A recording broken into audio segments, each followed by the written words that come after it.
Oke, oke. Assalamualaikum warahmatullahi wabarakatuh. Halo semuanya, selamat sore.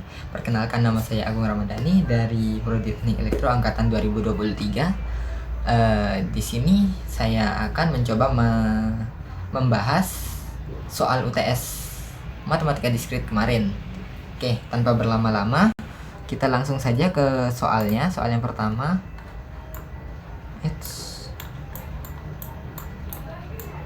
Soal pertama itu dalam sebuah angkatan sebanyak 61 mahasiswa mengambil mata kuliah manajemen transportasi, 62 mahasiswa mengambil manajemen logistik, 39 mahasiswa mengambil manajemen pelabuhan, sebanyak 18 mahasiswa mengambil manajemen transportasi dan manajemen logistik, 5 mahasiswa mengambil manajemen transportasi dan manajemen pelabuhan, 16 mahasiswa mengambil manajemen logistik dan pelabuhan. Jika ditotal, mahasiswa di angkatan tersebut adalah 123 mahasiswa dan paling sedikit mengambil satu mata kuliah dari 3 mata kuliah tersebut. Tentukan A. Jumlah mahasiswa yang mengambil satu mata kuliah saja di masing-masing mata kuliah. Oke, untuk menentukannya tuh bisa kita lihat di sini.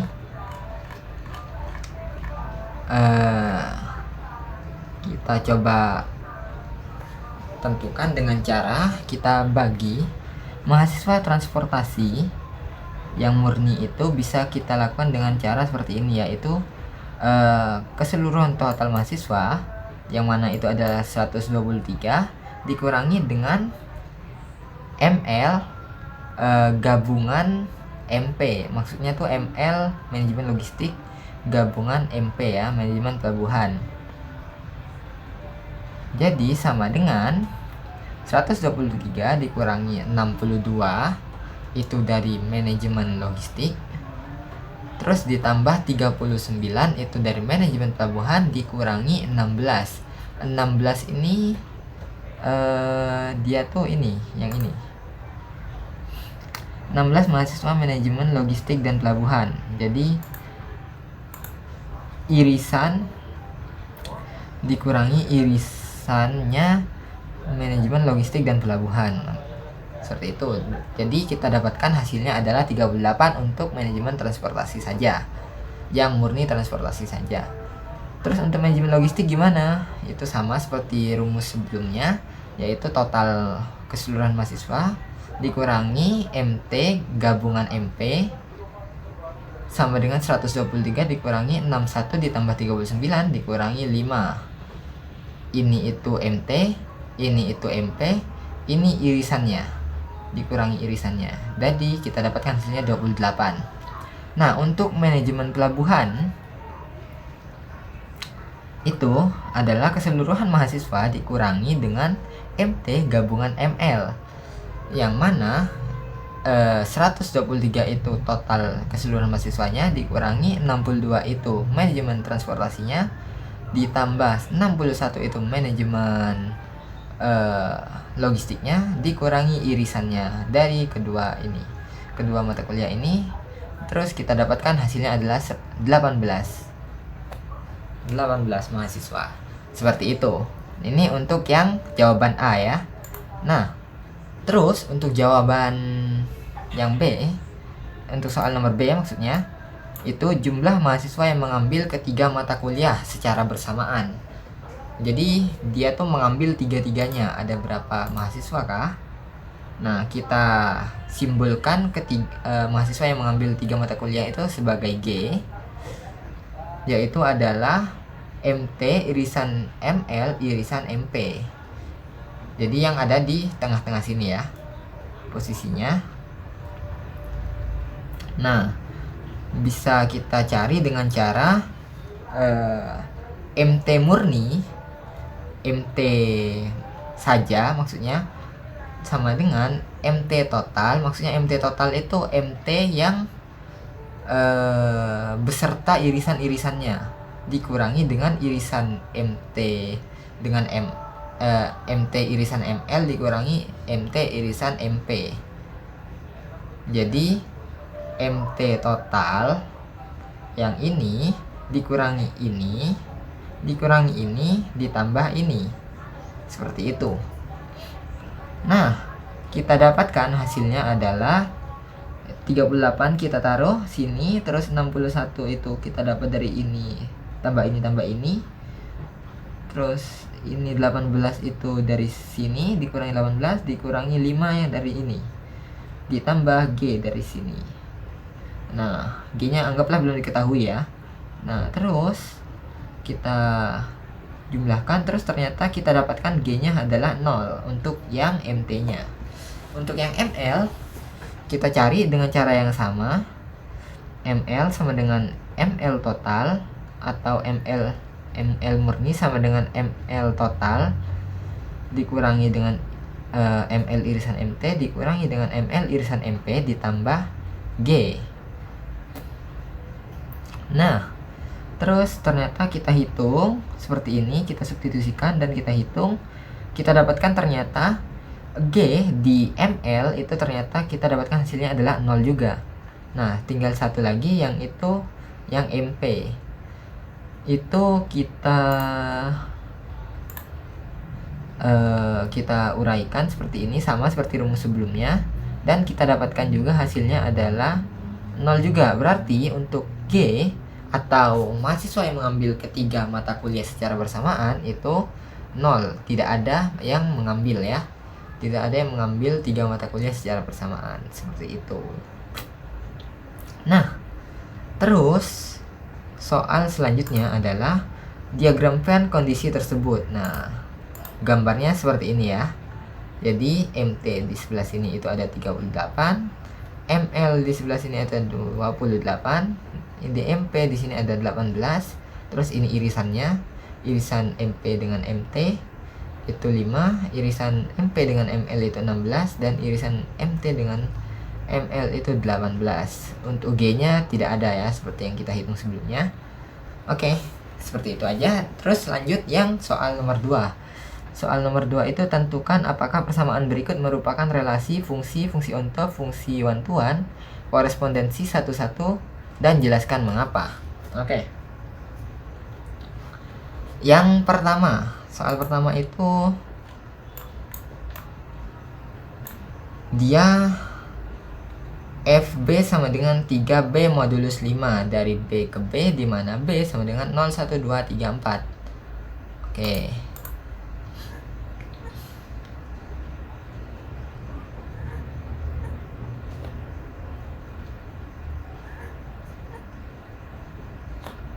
Habis itu kita Oke, habis itu kita coba uraikan ya, seperti ini. FB F0 karena B-nya kan tadi yang mana B-nya adalah 0, 1, 2, 3, 4 kan. Berarti F0 kita coba dulu, 3 kali 0 sama dengan modulus 5 sama dengan 0 modulus 5. Itu kita dapatkan hasilnya 0. F1 sama dengan 3 kali 1 modulus 5, yang berarti 3 modulus 5, sisanya 5 ya, karena nggak bisa dibagi 5. Terus untuk yang F2 sama dengan 3 kali 2 modulus 5, berarti 6 dibagi 5 sisa 1.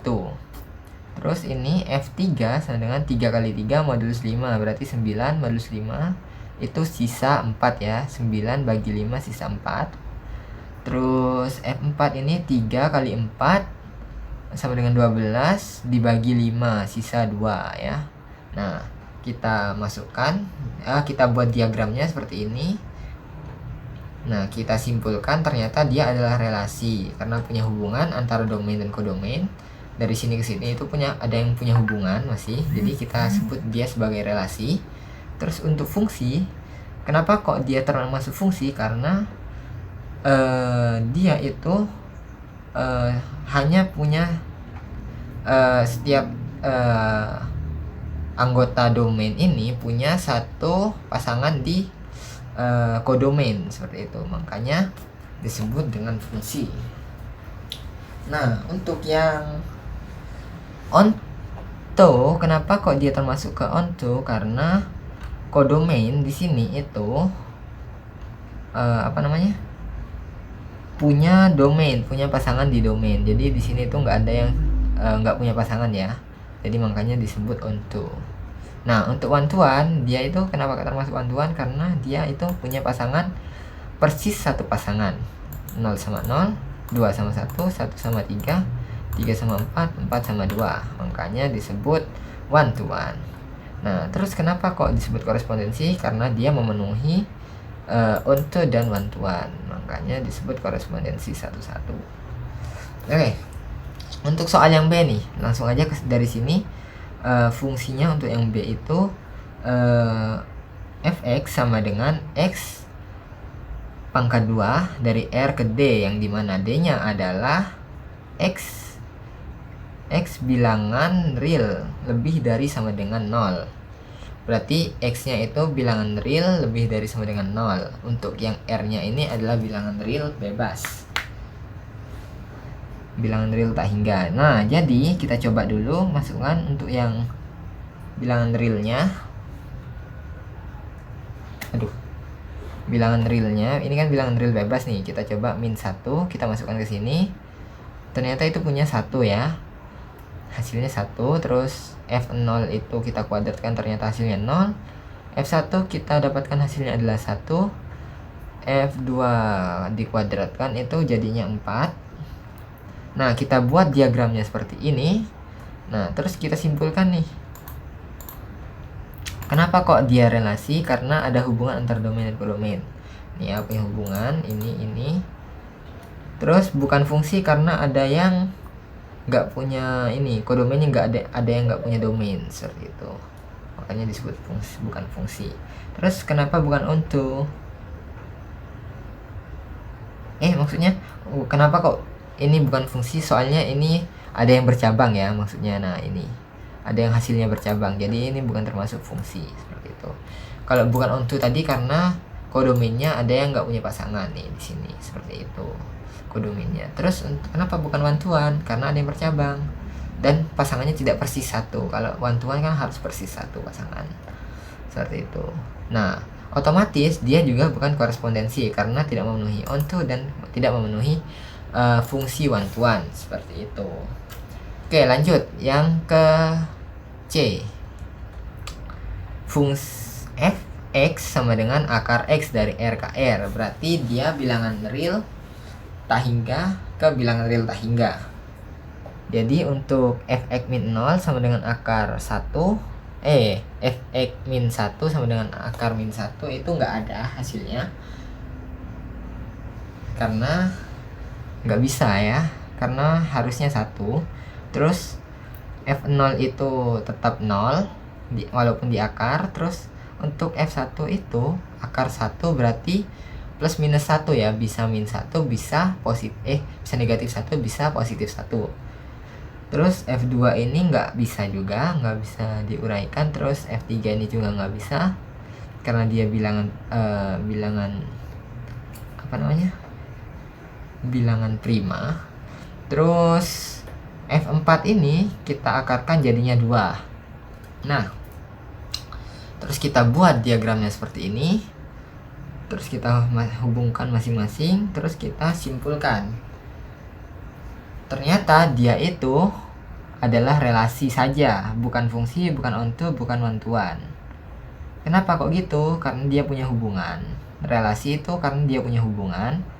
Terus kenapa kok bukan fungsi? Karena ada anggota domain yang punya lebih dari satu pasangan nih. Ini ke min 1 sama ke plus positif 1. Bukan onto karena ada yang gak punya pasangan nih di kodomainnya 3 sama 4. Terus bukan one to one. Kenapa kok bukan one to one? Karena ada yang lebih dari satu pasangan nih, tidak pas satu-satu gitu. Nah, otomatis bukan korespondensi ya. Alhamdulillah. Oke, untuk yang D fx sama dengan 2 log x, yang dimana yang dimana A ke B, A sama dengan 2, 4, 8, 16 dan B sama dengan x kurang dari sama dengan 5. X elemen bilangan asli. Oke. Jadi 2, 4, 8, 16 itu kita coba uraikan seperti ini. Dan dapatkan hasilnya ini. Kita buat ini, karena B itu katanya bilangan asli yang kurang dari sama dengan 5. Berarti itu dia berarti dari 5 ke bawah ya, sampai 1 terakhir. Terus kita bikin seperti ini.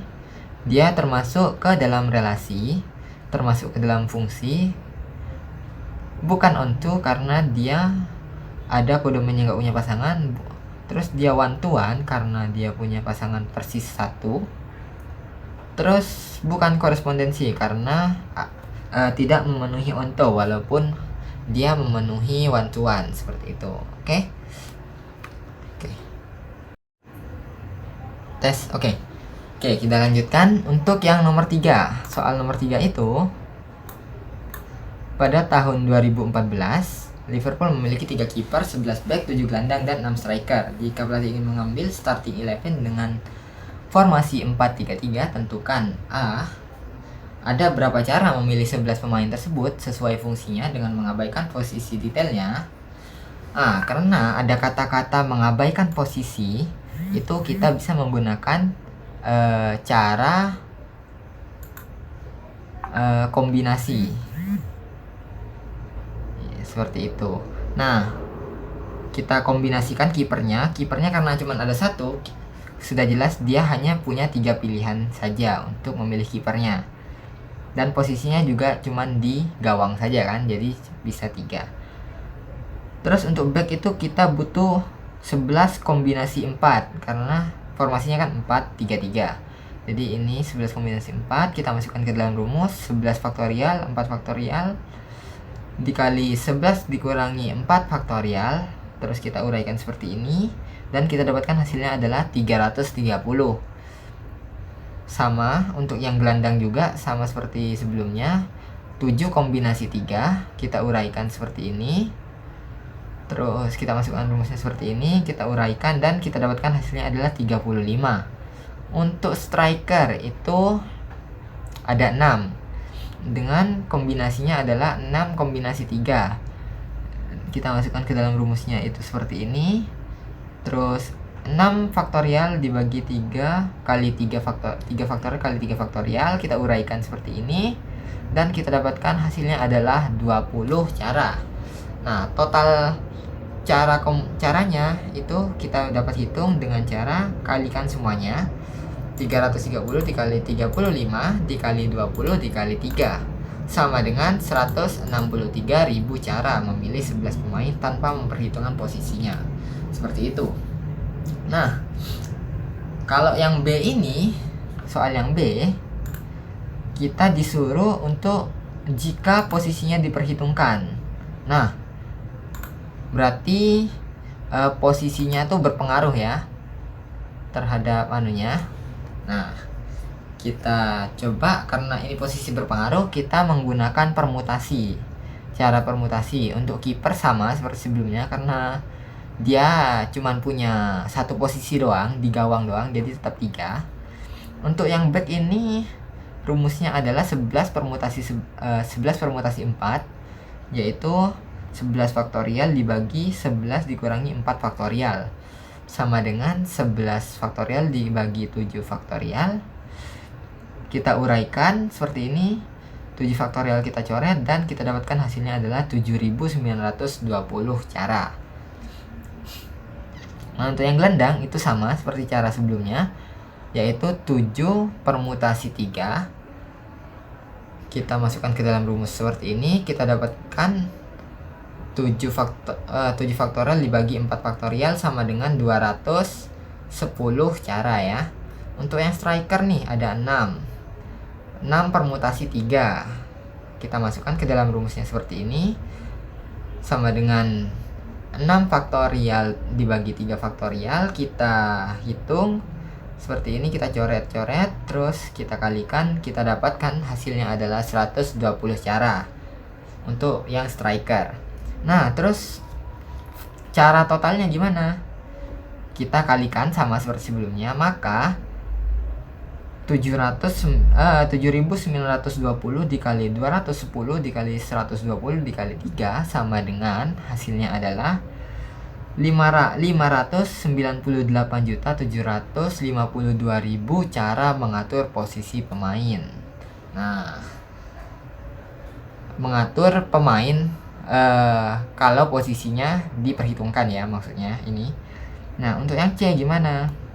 Nah, untuk soal yang C, jika saat babak kedua pelatih ingin merubah formasi dari menjadi 4-2-4 dengan mengganti 2 pemain saja ya, sesuai fungsinya. Gimana tuh caranya? Nah, caranya adalah dengan mana nih? Nah, caranya adalah dengan, kan jelas nih, yang pasti untuk formasi ini berubah menjadi 1-2-4 itu kita perlu mengganti gelandangnya ya, karena gelandangnya kan awalnya ada 3, jadi dikurangi jadi ada 2, dan strikernya itu dari 3 menjadi 4, berarti kita tukar dari gelandang menjadi striker ya, seperti itu. Nah, itu pergantian pertama nih, yang pasti itu pergantian pertama. Nah, 3 gelandang ini salah satunya pasti diganti menjadi striker, makanya kita tulis 3 kali 3, karena 3 ini 3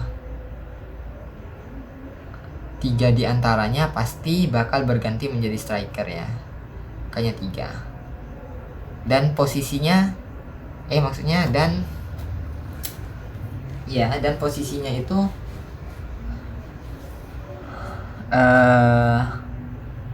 bisa di mana aja gitu, seperti itu. Dan untuk yang ini, terus untuk yang sisanya, untuk pergantian kedua tuh kan kita nggak tahu nih. Untuk pergantian kedua kita kan nggak tahu dia tuh si pelatih mau ganti yang mana, entah itu si pelatih mau ganti kipernya bisa jadi, atau mungkin mengganti backnya bisa jadi, atau mungkin gelandang, atau bahkan mungkin ganti striker lagi, seperti itu. Jadi makanya itu untuk pergantian kedua kita buka kurung seperti ini, kita pertimbangkan, kita hitung untuk yang kombinasi kipernya dulu. Kipernya kan sisa 2 nih, karena kan yang satu sudah main. Jadi 2 kombinasi 1 saja, dan posisinya kan posisinya cuma 1 aja tuh, di gawang doang, jadi kita nggak kali apa-apa. Terus untuk yang ini itu yang backnya kan sisa 7 nih, soalnya kan tadi ini udah main 4, jadi sisa 7 nih. 7 kombinasi 1. Nah, karena kan cuman 1 aja nih yang mau diambil, yang mau diganti. Jadi di antara 4 ini, 4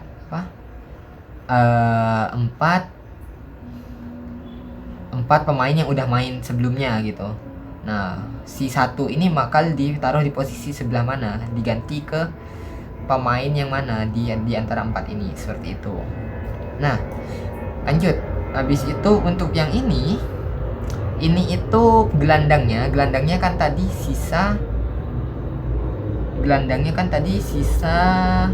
4, cuman tadi kan udah diganti di sini 1 kan udah diganti di sini, jadi sisa 3 kan. Nah, 3 kombinasi 1 itu bakal dikombinasi 1 terus dikali 2 nih. Kenapa? Soalnya kan gelandangnya di sini itu ada 2. Di antara mereka yang udah main ini, 2 yang udah main di sini, dia tuh mau diganti 1 nih, mau diganti di posisi yang mana, di yang 1 atau yang kedua gitu. Nah, seperti itu. Terus untuk yang terakhir itu ada striker. Striker ini yang main tadi 4 ya, soalnya dimasukkan ke sini 1, jadi sisa 2. Kan awalnya sisa 3, dimasukin ke sini 1 udah pasti. Terus sisa 2 nih, terus dikali 3 buat gantiin posisi 3 yang sebelumnya, yang ini. Yang ini, yang 1 ini kan sudah pasti yang ini, striker yang ini. Terus yang 3 ini kan masih belum diganti kan, jadi kita kali 3 seperti itu. Nah, kita dapatkan kita tulis seperti ini, kita singkat tulisannya seperti ini hasilnya. Ini kombinasi 2 kita dapat 2, kombinasi 7 kita dapat 7 dikali 4, 3 tetap dapat 3, dan 2 tetap dapat 2 dikali dengan masing-masing posisinya ya yang mau diganti sama pemain sebelumnya. Nah, terus kita dapat nih hasilnya, ini 2 ditambah. Kenapa kok ditambah? Karena ini kan kemungkinan satu orang dari ini semua ini gitu, enggak satu-satu ini, jadi kita tambah. Makanya 2 tambah 28 ditambah 6 ditambah 6 dikali 9, karena ini kan pergantian pertama, makanya dikali seperti itu. Jadi 9 kali 42, dan kita dapatkan hasilnya adalah 378 cara mengganti 2 pemain, dan juga dengan formasi yang berubah juga seperti itu. Oke. Itu saja untuk pembahasan dari soal matematika diskrit pada sore hari ini. Terima kasih yang sudah menonton. Kurang lebihnya saya mohon maaf. Assalamualaikum warahmatullahi wabarakatuh.